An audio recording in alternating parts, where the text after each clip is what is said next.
Hello, my fellow Barsoomians. I'm here for another Barsoom novel that we're reading in this year of the COVID and all that stuff. Let's transmigrate our souls to Mars, to the science fantasy world of Edgar Rice Burroughs, the pulp science fiction writer of his era. He started out with Princess of Mars in I think it was serialized in 1912 and published as a novel in 1917. Now, The Fighting Man of Mars, we're on book number 7, is serialized in 1930 and was published as a book in 1931. Take that breath. We're continuing with our thing of we're not focusing on the starting hero of these novels, John Carter of Mars, who is the big guy. He's still the warlord of Mars at this point, running around in the background. But no, this story focuses on Tan Hadron of Hastor. And actually where we are hearing his story is that it is getting related through this super radio, which apparently shows up in Edgar Rice Burroughs' Hollow Earth series, Pellucidar, which also has a crossover with his other series, Tarzan. Tarzan apparently goes to Pellucidar in a story. So, the extended universe idea was well in fashion even back in way back in the day of the pulps, where all the heroes would team up and have big adventures together. Yes, so in this one we're hearing about the story actually through Ulysses Paxton, the hero, the World War I vet who got transmigrated to Mars in the last book. But he is recounting the story of this lowly Padwar, which is kind of a lowly officer soldier type, who's in love with a princess.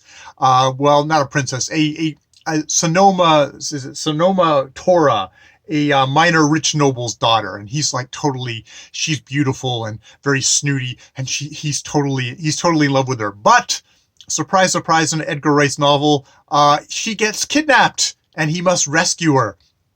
And yes, this novel essentially is about him going off to go for adventures. There's more giant white apes. There's cannibals. There's a mad scientist. What's his name? Poor Tak, who's hi-ho is a very crazed scientist, but also really good at producing weapons. Indeed, this novel, as it opens, and Sonoma, I'm just going to say Sonoma, has been captured. One of their ships has suddenly fallen out of the sky, and everything metal has suddenly vanished from it, and it's all these poor guys have smashed onto the ground below. So there's that sort of a mystery element going on of what's going on here. And indeed, as we go along in the story, they figure out the fiendish plots that are afoot that might threaten the helium, which is John Carter of Mars. John Carter leads them as the warlord, but looks like there's some baddies who are amassing kind of a dastardly fleet of weaponized things. In the course of the book, Hadron gets an invisible ship, a la kind of like Wonder Woman, and it's kind of hilarious because at a certain point he's like, oh, where'd my invisible ship go? It drifted. It's one of these times you want a remote where you can kind of chirp, like you're lost in the you're lost at the mall parking lot trying to find your car. It'd be very handy to just be able to go chirp chirp chirp chirp. There it is.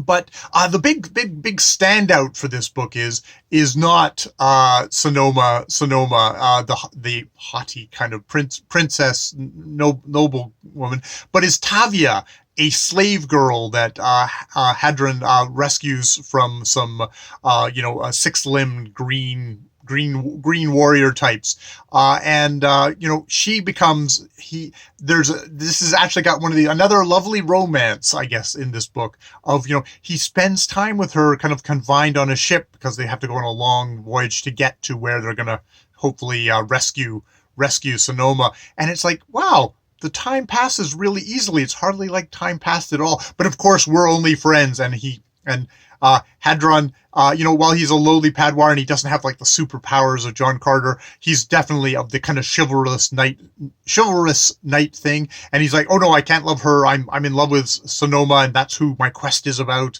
And it's like, but it's really easy talking to her, and she's like really, she is short haired. At a certain point, this is, you can tell, different diction. She's described as having tousled refractory hair, which I don't know if that's the age of what kind of a guy I am, how old of a guy I am, but when I hear of refractory, I don't think of hair. Yeah, dirty joke there. Just turn away. Yes, so she's like really kind of active hero. I mean, it is Edgar Rice Burroughs. At the end, someone's going to need to get rescued, and that's when our hero will jump into action. But it's she's actually quite fun as another kind of a female type in these stories. It's like, oh, okay, she's actually got stuff. The story as well. There are parts in here where I go, oh, you start thinking about how this affected other pulp fiction became much bigger, like Star Wars. And there is a description here which comes a hair close to just being the Sarlacc, where they're thrown into the pit and are going to suffer a death that will last a millennia and stuff like that in the Return of the Jedi. That's what happens to and they're going to be thrown off of an airship, which is totally a thing in the Barsoom novels. Everyone's flying around in these airships. But yes, they're going to be thrown into this pit, the Sarlacc pit, and have a horrible death. Well, there's something called the death in this book, which, as it's described, you're going, this is totally the Sarlacc pit. And it almost is, but I can totally see someone having read this novel and going, oh, okay, well, I'm going to do that. So that was kind of a fun little Easter egg in there of just like, oh, here's something from the 1930s, which is like, yeah, George Lucas or whoever came up with the idea of the Sarlacc pit definitely was thinking about John Carter. I mean, which is, probably a big surprise and stuff like that. Yeah, I don't know.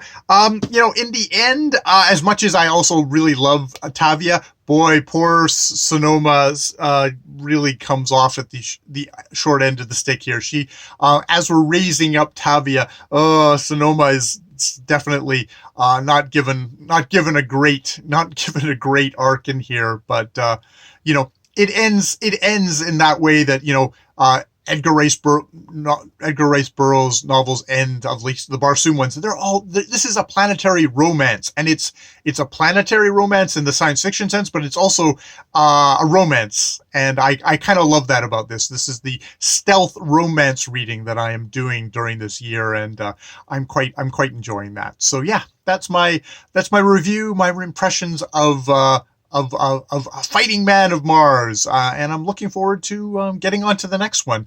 I am going to probably double up for the very final month of the year, so I can get all 11 of these novels all done before the year is out, because I feel like, okay, this is my marsathon is going to just last for 2020, and then I will take a break and then take a look and see what other Edgar Rice Burroughs I want to do. But I'm actually pretty impressed that we're in book number 7 of the series, and he's doing a solid job. I hear that the later ones, especially when I think the very final one in this, he drops out of the picture. It's not going to be that hot. It's going to be the dropping off. But I mean, in some ways that is the natural thing with long series like this. You get peaks, and then you get valleys, and you hopefully get another peak, and then maybe just things trail off, and you go, okay, well, that was the end of that, and that was good. But enjoying myself tremendously at the moment. All right, more videos later.